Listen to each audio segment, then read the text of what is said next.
حدیث نمبر 881 حذیفہ رضی اللہ عنہ سے روایت ہے کہ انہوں نے نبی صلی اللہ علیہ وسلم کے ساتھ نماز پڑھی۔ آپ اپنے رکوع میں سبحان ربی العظیم اور سجود میں سبحان ربی الاعلی پڑھا کرتے تھے۔ جب آپ کسی آیت رحمت پر پہنچتے تو وقف فرما کر رحمت طلب کرتے، اور جب کسی آیت عذاب پر پہنچتے تو وقف فرما کر اللہ کی پناہ طلب کرتے۔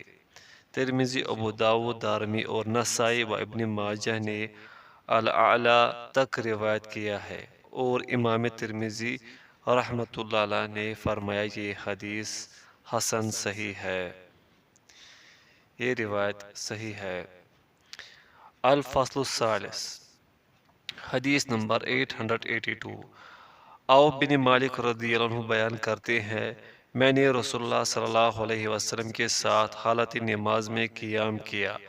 جب آپ صلی اللہ علیہ وسلم نے رکوع کیا تو سورۃ البقرہ کی قرات کے برابر رکوع میں رہے اور یہ دعا کرتے رہے، قہر و غلبِ بادشاہت و کبریائی اور عظمت والا رب پاک ہے۔ اس کی سند صحیح ہے۔ حدیث نمبر 883 ابن جبیر رحمۃ اللہ علیہ بیان کرتے ہیں، میں نے انس بن مالک رضی اللہ عنہ کو بیان کرتے ہوئے سنا، میں نے رسول اللہ صلی اللہ علیہ وسلم کے بعد کسی ایسے شخص کے پیچھے نماز نہیں پڑھی جس کی نماز اس نوجوان یعنی عمر بن عبدالعزیز کے سوا رسول اللہ صلی اللہ علیہ وسلم کی نماز کے مشابہ ہو۔ راوی نے کہا، انس رضی اللہ عنہ نے فرمایا، ہم نے آپ صلی اللہ علیہ وسلم کے رکوع و سجود کی تسبیحات کا اندازہ 10 مرتبہ کا لگایا۔ اس کی سند حسن ہے۔ حدیث نمبر 884 شقیق رحمۃ اللہ علیہ بیان کرتے ہیں، حذیفہ رضی اللہ عنہ نے ایک آدمی کو نامکمل رکوع و سجود کرتے ہوئے دیکھا۔ جب وہ نماز پڑھ چکا تو انہوں نے اسے بلایا۔ حذیفہ رضی اللہ عنہ نے اسے فرمایا، تم نے نماز نہیں پڑھی؟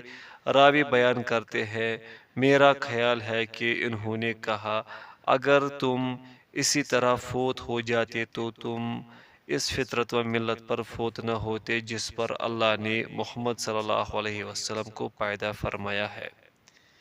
رواہ البخاری۔ حدیث نمبر 885 ابو قتادہ رضی اللہ عنہ بیان کرتے ہیں، رسول اللہ صلی اللہ علیہ وسلم نے فرمایا، سب سے برا چور وہ ہے جو اپنی نماز کی چوری کرتا ہے۔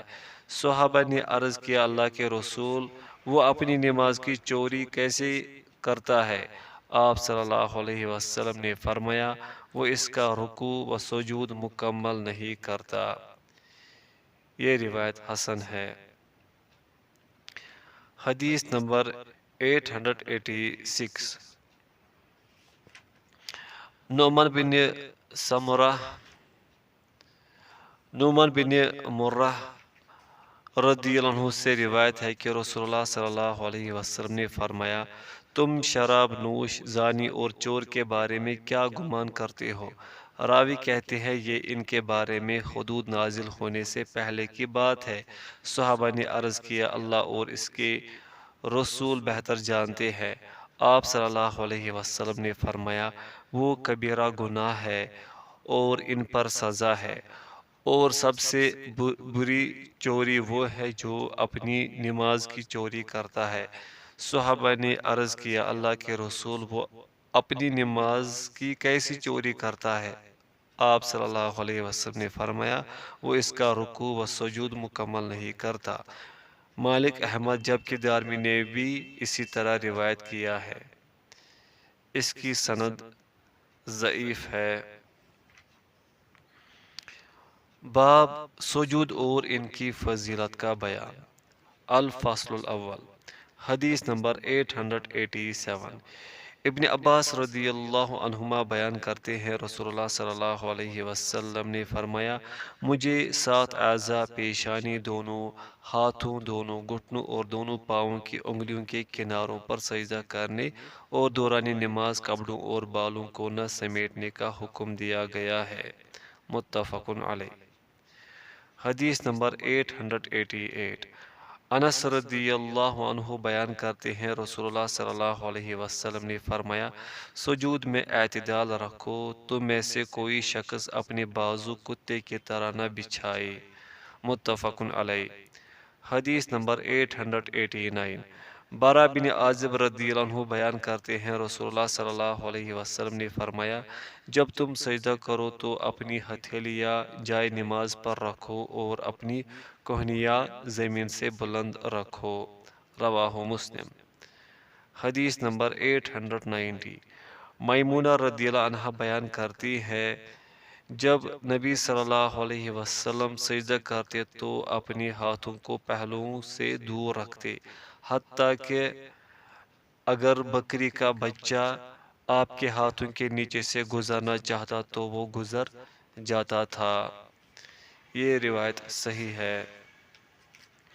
یہ ابو داود کی روایت کے الفاظ ہے جیسا کہ بغوی رحمۃ اللہ نے شرح السنہ میں اپنی سند سے بیان کیا ہے، اور مسلم میں اسی معنی کی روایت ہے۔ میمونہ رضی اللہ عنہا بیان کرتی ہے جب نبی صلی اللہ علیہ وسلم سجدہ کرتے تو اگر بکری کا بچہ آپ صلی اللہ علیہ وسلم کے نیچے سے گزرنا چاہتا تو وہ گزر سکتا تھا۔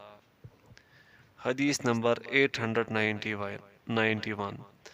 عبداللہ بن مالک بن بحینہ رضی اللہ عنہ بیان کرتے ہیں نبی صلی اللہ علیہ وسلم جب سجدہ کرتے تو اپنے ہاتھوں کے مابین فاصلہ رکھتے، حتیٰ کہ آپ صلی اللہ علیہ وسلم کے بغلوں کی سفیدی نظر آ جاتی، متفق علیہ۔ حدیث نمبر 892۔ ابو ہریرہ رضی اللہ عنہ بیان کرتے ہیں نبی صلی اللہ علیہ وسلم اپنے سجدوں میں یہ دعا کیا کرتے تھے، اے اللہ میرے چھوٹے بڑے پہلے پچھلے ظاہر اور پوشیدہ تمام گناہ معاف فرما دے، رواہ مسلم۔ حدیث نمبر 893۔ عائشہ رضی اللہ عنہ بیان کرتی ہے میں نے ایک رات رسول اللہ صلی اللہ علیہ وسلم کو بستر پر نہ پایا تو میں نے اپنے ہاتھ سے آپ کو ٹٹولا تو میرا ہاتھ آپ کے پاؤں کے تلوے پر لگا۔ آپ نماز میں حالت سجدے میں تھے جبکہ آپ کے پاؤں کھڑے تھے اور آپ دعا کر رہے تھے، اے اللہ میں تیری رضامندی کے ذریعے، تیرے غصے سے، تیری عافیت کے ذریعے، تیری سزا سے اور تیری رحمت کے ذریعے تیرے عذاب سے پناہ چاہتا ہوں۔ میں تیری تعریف کو شمار نہیں کر سکتا، تو ویسا ہی ہے جس طرح تو نے اپنی تعریف خود فرمائی ہے، رواہ مسلم۔ حدیث نمبر 894۔ ابو ہریرہ رضی اللہ عنہ بیان کرتے ہیں رسول اللہ صلی اللہ علیہ وسلم نے فرمایا بندہ سجدے کی حالت میں اپنے رب کے انتہائی قریب ہوتا ہے، پس سجدے کی حالت میں زیادہ دعائیں کرو، رواہ مسلم۔ حدیث نمبر 895۔ ابو ہریرہ رضی اللہ عنہ بیان کرتے ہیں رسول اللہ صلی اللہ علیہ وسلم نے فرمایا جب ابن آدم آیت سجدہ تلاوت کر کے سجدہ کرتا ہے تو شیطان الگ ہو کر رونے لگتا ہے اور کہتا ہے ہائے افسوس، ابن آدم کو سجدے کا حکم دیا گیا تو اس نے سجدہ کر لیا تو وہ جنت کا مستحق قرار پایا، جبکہ مجھے سجدے کا حکم دیا گیا تو میں نے انکار کر دیا اور جہنم میرا مقدر ٹھہری، رواہ مسلم۔ حدیث نمبر 896۔ ربیعہ بن کعب رضی اللہ عنہ بیان کرتے ہیں میں رسول اللہ صلی اللہ علیہ وسلم کے ہاں رات بسر کیا کرتا تھا، میں آپ کے لیے وضو کا پانی اور آپ کی دیگر ضروریات کا انتظام کیا کرتا تھا۔ آپ صلی اللہ علیہ وسلم نے مجھ سے فرمایا مجھ سے کوئی چیز مانگو، میں نے عرض کیا میں آپ سے جنت میں آپ کے ساتھ ہونے کا سوال کرتا ہوں۔ آپ صلی اللہ علیہ وسلم نے فرمایا کیا اس کے علاوہ کچھ اور؟ میں نے عرض کیا بس یہی ہے۔ آپ صلی اللہ علیہ وسلم نے فرمایا پس اپنی ذات کے لیے کثرت سجود سے میری مدد کر، رواہ مسلم۔ حدیث نمبر 897۔ معدن بن طلحہ رضی اللہ عنہ بیان کرتے ہیں میں رسول اللہ صلی اللہ علیہ وسلم کے آزاد کردہ غلام ثوبان سے ملا تو میں نے کہا مجھے کوئی ایسا عمل بتائے جس سے کر کے میں جنت میں داخل ہو جاؤں۔ وہ خاموش رہے، پھر میں نے ان سے سوال کیا وہ خاموش رہے۔ پھر میں نے تیسری مرتبہ ان سے سوال کیا تو انہوں نے فرمایا میں نے اس کے متعلق رسول اللہ صلی اللہ علیہ وسلم سے دریافت کیا تھا تو آپ صلی اللہ علیہ وسلم نے فرمایا تھا تم اللہ کے رضا کی خاطر کثرت سے سجدے کرو، کیونکہ تم اللہ کے لیے جو بھی سجدہ کرو گے تو اللہ اس کے ذریعے تمہارا ایک درجہ بڑھا دے گا اور اس کے ذریعے تمہارا ایک گناہ مٹا دے گا۔ معدان بیان کرتے ہیں پھر میں ابو دردار رضی اللہ عنہ سے ملا تو میں نے ان سے بھی دریافت کیا تو انہوں نے مجھے ویسے ہی بتایا جیسے صوبہ نے مجھے بتایا تھا۔ رواہ مسلم۔ الفصل الثانی، حدیث نمبر 898۔ وائل بن حجر رضی اللہ عنہ بیان کرتے ہیں میں نے رسول اللہ صلی اللہ علیہ وسلم کو دیکھا کہ جب آپ سجدہ کرتے تو آپ صلی اللہ علیہ وسلم اپنے ہاتھوں سے پہلے اپنے گھٹنے نیچے لگاتے اور جب قیام کے لیے کھڑے ہوتے تو گھٹنوں سے پہلے ہاتھ اٹھاتے تھے۔ اس کی سند ضعیف ہے۔ حدیث نمبر 899۔ ابو ہریرہ رضی اللہ عنہ بیان کرتے ہیں رسول اللہ صلی اللہ علیہ وسلم نے فرمایا جب تم میں سے کوئی سجدہ کرے تو وہ ہاتھوں سے پہلے گھٹنے لگا کر اونٹ کی طرح نہ بیٹھے، وہ گھٹنوں سے پہلے اپنے ہاتھ نیچے لگائے۔ ابو داود، نسائی، دارمی۔ ابو سلیمان خطابی نے فرمایا وائل بن حجر رضی اللہ عنہ سے مروی حدیث اس حدیث سے زیادہ درست ہے اور یہ بھی کہا گیا ہے کہ یہ منسوخ ہے۔ اس کی سند حسن ہے۔ حدیث نمبر 900۔ ابن عباس رضی اللہ عنہما بیان کرتے ہیں نبی صلی اللہ علیہ وسلم دو سجدوں کے درمیان یہ دعا کیا کرتے تھے، اے اللہ مجھے بخش دے، مجھ پر رحم فرما، میری رہنمائی فرما، مجھے عافیت میں رکھ اور مجھے رزق عطا فرما۔ اس کی سند ضعیف ہے لیکن اس کی بعض شاہد صحیح مسلم میں ہے۔ حدیث نمبر 901۔ حذیفہ رضی اللہ عنہ سے روایت ہے کہ نبی صلی اللہ علیہ وسلم دو سجدوں کے درمیان یہ دعا پڑھا کرتے تھے، میرے رب مجھے بخش دے۔ یہ روایت صحیح ہے۔ الفصل الثالث، حدیث نمبر 902۔ عبد الرحمن بن شبل رضی اللہ عنہ بیان کرتے ہیں رسول اللہ صلی اللہ علیہ وسلم نے کوے کی طرح ٹھونگے مارنے، درندے کی طرح بازو بچھانے اور اونٹ کی طرح مسجد میں اپنے لیے کوئی جگہ مخصوص کرنے سے منع فرمایا۔ اس کی سند ضعیف ہے۔ حدیث نمبر 903۔ علی رضی اللہ عنہ بیان کرتے ہیں رسول اللہ صلی اللہ علیہ وسلم نے فرمایا علی میں جو اپنے لیے پسند کرتا ہوں وہی تمہارے لیے پسند کرتا ہوں، اور جو اپنے لیے ناپسند کرتا ہوں وہی تمہارے لیے ناپسند کرتا ہوں۔ سجدوں کے درمیان سرین نیچے لگا کر ٹانگیں کھڑی کر کے اور ہاتھ زمین پر لگا کر نہ بیٹھو۔ یہ روایت ضعیف ہے۔ حدیث نمبر 904۔ طلق بن علی حنفی رضی اللہ عنہ بیان کرتے ہیں رسول اللہ صلی اللہ علیہ وسلم نے فرمایا اللہ عز و جل اس بندے کی نماز کی طرف دیکھتا بھی نہیں جو دوران نماز رکوع و سجود میں اپنی کمر سیدھی نہیں کرتا۔ اس کی سند ضعیف ہے۔ حدیث نمبر 905۔ نافع رحمۃ اللہ سے روایت ہے کہ ابن عمر رضی اللہ عنہما بیان کرتے ہیں جو شخص اپنی پیشانی زمین پر رکھے تو وہ اپنے ہاتھ بھی اسی جگہ رکھے جہاں اس نے اپنی پیشانی رکھی تھی، پھر جب وہ پیشانی اٹھائے تو دونوں ہاتھوں کو بھی اٹھا لے، کیونکہ ہاتھ بھی سجدہ کرتے ہیں جس طرح چہرہ سجدہ کرتا ہے۔ اس کی سند حسن ہے۔ باب تشہد کا بیان۔ الفصل الاول، حدیث نمبر 906۔ ابن عمر رضی اللہ عنہما بیان کرتے ہیں جب رسول اللہ صلی اللہ علیہ وسلم تشہد کے لیے بیٹھتے تو آپ اپنا بایاں ہاتھ اپنے بائیں گھٹنے پر اور دایاں ہاتھ اپنے دائیں گھٹنے پر رکھتے اور 53 کی گرہ بنا کر انگشت شہادت سے اشارہ فرماتے تھے۔ رواہ مسلم۔ حدیث نمبر 907۔ اور ایک روایت میں ہے جب آپ صلی اللہ علیہ وسلم نماز میں تشہد کے لیے بیٹھتے تو آپ اپنے دونوں ہاتھ اپنے دونوں گھٹنوں پر رکھتے اور دائیں ہاتھ کی انگشت شہادت بلند کرتے اور اس کے ساتھ اشارہ فرماتے، جبکہ بائیں ہاتھ کو بائیں ران پر کھلا رکھتے تھے۔ رواہ مسلم۔ حدیث نمبر 908۔ عبداللہ بن زبیر رضی اللہ عنہما بیان کرتے ہیں، جب رسول اللہ صلی اللہ علیہ وسلم تشہد کے لیے بیٹھتے تو اپنا دایاں ہاتھ اپنی دائیں ران پر اور بایاں ہاتھ اپنی بائیں ران پر رکھتے اور انگشت شہادت سے اشارہ فرماتے۔ آپ صلی اللہ علیہ وسلم اپنا انگوٹھا اپنی درمیانی انگلی پر رکھتے اور اپنے بائیں ہاتھ سے اپنے گھٹنے کو لقمے کی طرح پکڑ لیتے۔ رواہ مسلم۔ حدیث نمبر 909۔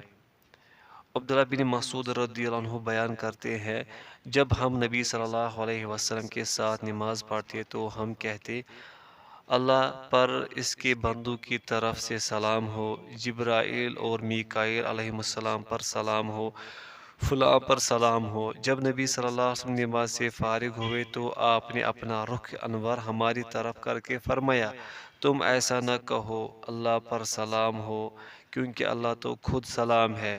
جب تم میں سے کوئی تشہد کے لیے نماز میں بیٹھے تو وہ یوں کہے، میری ساری قولی بدنی اور مالی عبادات صرف اللہ کے لیے خاص ہے۔ اے نبی آپ پر اللہ کی رحمت، سلامتی اور برکتیں ہوں، اور ہم پر اور اللہ کے دوسرے نیک بندوں پر بھی سلامتی ہو، کیونکہ جب وہ ایسے کہے گا تو یہ دعا زمین و آسمان کے ہر بندہ صالح کو پہنچ جائے گی۔ میں گواہی دیتا ہوں کہ اللہ کے سوا کوئی معبود برحق نہیں، اور میں گواہی دیتا ہوں کہ محمد صلی اللہ علیہ وسلم اس کے بندے اور اس کے رسول ہیں۔ پھر وہ اپنی پسندیدہ دعا کرے۔ متفق علیہ۔ حدیث نمبر 910۔ عبداللہ بن عباس رضی اللہ عنہما بیان کرتے ہیں، رسول اللہ صلی اللہ علیہ وسلم نے ہمیں تشہد اس اہتمام کے ساتھ سکھاتے تھے جیسے ہمیں قرآن کی کوئی سورت سکھاتے تھے۔ آپ صلی اللہ علیہ وسلم فرمایا کرتے تھے، میری ساری قولی بدنی اور مالی عبادت اللہ کے لیے خاص ہے۔ اے نبی آپ پر اللہ کی رحمت، سلامتی اور برکتیں ہوں، اور ہم پر اور اللہ کے دوسرے نیک بندوں پر بھی سلامتی ہو۔ میں گواہی دیتا ہوں کہ اللہ کے سوا کوئی معبود برحق نہیں، اور میں گواہی دیتا ہوں کہ محمد صلی اللہ علیہ وسلم اللہ کے رسول ہیں۔ اور میں نے صحیحین میں اور حمیدی میں الف لام کے بغیر سلام علیک اور سلام علینا نہیں پایا، لیکن صاحب الجامع ابن اثیر نے امام ترمذی سے اسے روایت کیا ہے۔ الفصل الثانی۔ حدیث نمبر 911۔ والد بن حجر رضی اللہ عنہ رسول اللہ صلی اللہ علیہ وسلم سے روایت کرتے ہیں، انہوں نے بیان کیا، پھر آپ صلی اللہ علیہ وسلم تشہد کے لیے بیٹھے، آپ نے اپنا بایاں پاؤں بچھایا، بایاں ہاتھ اپنی بائیں ران پر رکھا، دائیں کوہنی کو دائیں ران سے اٹھا کر رکھا، دو انگلیوں کو بند کیا اور درمیانی انگلی اور انگوٹھی کو ملا کر حلقہ بنایا، پھر اپنی انگشت شہادت کو اٹھایا۔ میں نے آپ صلی اللہ علیہ وسلم کو دیکھا کہ آپ اس کو حرکت دیتے اور اس کے ساتھ اشارہ کرتے تھے۔ اس کی سند صحیح ہے۔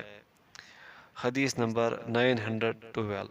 عبداللہ بن زبیر رضی اللہ عنہما بیان کرتے ہیں، جب نبی صلی اللہ علیہ وسلم دعا کرتے تو اپنی انگلی سے اشارہ کرتے اور آپ اس کو حرکت نہیں دیتے تھے۔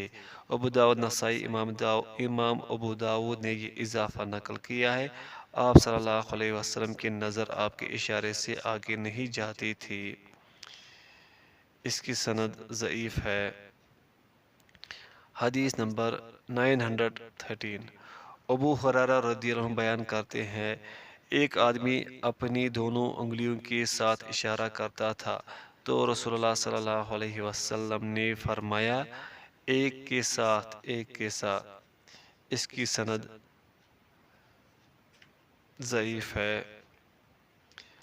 حدیث نمبر 914 ابن عمر رضی اللہ عنہما بیان کرتے ہیں رسول اللہ صلی اللہ علیہ وسلم نماز میں ہاتھ کا سہارا لے کر بیٹھنے سے منع کیا کرتے تھے۔ احمد، ابو داؤد اور انہی کی ایک روایت میں ہے جب آدمی نماز میں کھڑا ہو تو اسے ہاتھوں کا سہارا لے کر کھڑا ہونے سے منع فرمایا۔ یہ روایت صحیح ہے۔ حدیث نمبر 915 عبداللہ بن مسعود رضی اللہ عنہ بیان کرتے ہیں نبی صلی اللہ علیہ وسلم پہلے 2 رکعتوں میں اس طرح بیٹھتے تھے جیسے گرم سنگ ریزوں پر بیٹھے ہوں حتیٰ کہ آپ کھڑے ہو جاتے۔ اس کی سند ضعیف ہے۔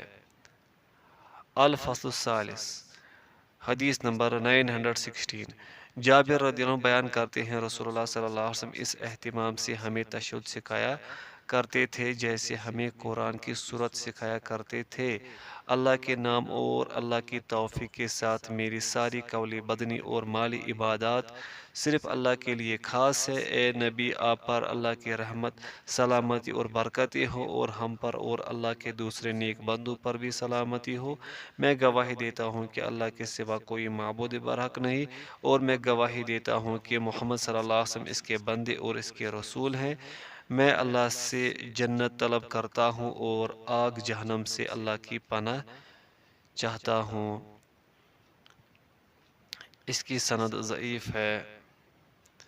حدیث نمبر 917 نافع رحمۃ اللہ بیان کرتے ہیں جب عبداللہ بن عمر رضی اللہ عنہما تشہد کے لیے نماز میں بیٹھتے تو وہ اپنے ہاتھ اپنے گھٹنوں پر رکھ لیتے، انگلی سے اشارہ کرتے اور اپنی نظر اس اشارے یا انگلی پر رکھتے۔ پھر انہوں نے کہا رسول اللہ صلی اللہ علیہ وسلم نے فرمایا یہ یعنی انگشت شہادت شیطان پر لوہے سے بھی زیادہ سخت ہے۔ اس کی سند حسن ہے۔ حدیث نمبر 918 ابن مسعود رضی اللہ عنہ بیان کرتے ہیں تشہد آہستہ آواز سے پڑھنا مسنون ہے۔ ابو داؤد، ترمذی اور انہوں نے کہا یہ حدیث حسن غریب ہے۔ یہ حدیث صحیح ہے۔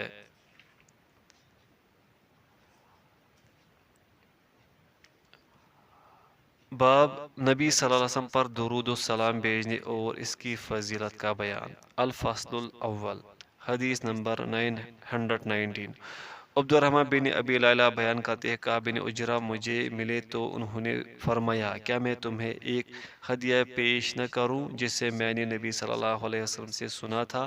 میں نے کہا کیوں نہیں، ضرور پیش فرمائیے۔ انہوں نے فرمایا ہم نے رسول اللہ صلی اللہ علیہ وسلم سے دریافت کرتے ہوئے عرض کیا اللہ کے رسول، ہم آپ کے اہل بیت پر کیسے درود بھیجیں، کیونکہ اللہ نے ہمیں یہ تو سکھا دیا ہے کہ ہم آپ پر کیسے سلام بھیجیں۔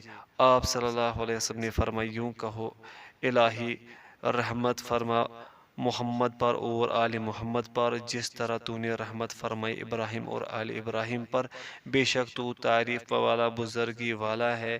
اے اللہ برکت فرما محمد پر اور آل محمد پر جس طرح تو نے برکت فرمائی ابراہیم اور آل ابراہیم پر، بے شک تو تعریف والا بزرگی والا ہے۔ بخاری مسلم۔ البتہ امام مسلم رحمۃ اللہ نے 2 جگہوں پر علی ابراہیم ذکر نہیں کیا۔ متفق علیہ۔ حدیث نمبر 920 ابو حمید ساعدی بیان کرتے ہیں صحابہ نے عرض کیا اللہ کے رسول، ہم آپ پر کیسے درود بھیجیں؟ تو رسول اللہ صلی اللہ علیہ وسلم نے فرمایا کہو اے اللہ محمد پر، ان کے ازواج پر اور ان کی اولاد پر رحمت فرما جس طرح تو نے آل ابراہیم پر رحمت فرمائی، اور محمد پر آپ کی ازواج اور آپ کی اولاد پر برکت فرما جس طرح تو نے آل ابراہیم پر برکت فرمائی، بے شک تو تعریف والا بزرگی والا ہے۔ متفق علیہ۔ حدیث نمبر 921 ابو ہریرہ رضی اللہ عنہ بیان کرتے ہیں رسول اللہ صلی اللہ علیہ وسلم نے فرمایا جو شخص مجھ پر 1 مرتبہ درود بھیجتا ہے تو اللہ اس پر 10 رحمتیں نازل فرماتا ہے۔ رواہ مسلم۔ حدیث